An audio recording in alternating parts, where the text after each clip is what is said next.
আসসালামু আলাইকুম। Success take YouTube চ্যানেলের পক্ষ থেকে আপনাদেরকে স্বাগতম। আমি ফারুক হোসেন আপনাদের সঙ্গে আছি।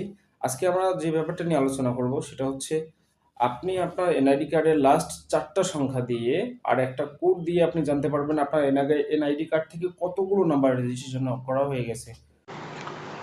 প্রসেসটির জন্য আমাদেরকে প্রথমে ডায়াল প্যাডে যেতে হবে। তো ডায়াল প্যাডে আসার পরে আমরা সার্চ করব *1600*1#। এখন আমরা ডায়াল করব।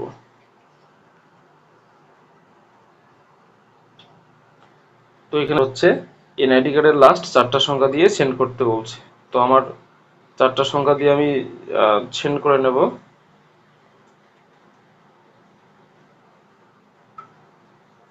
তো এখন এখানে বলছি your request has been accepted, please wait for reply. Already আমার একটা মেসেজ চলে আসছে। এই যে দেখেন 7:87 AM। টোটাল আমার এই কয়টা সিম নাম্বার রেজিস্ট্রেশন করা আছে আমার আইডি কার্ড থেকে। আশা করছি আপনার প্রসেসটা অনেক ভালো লাগছে।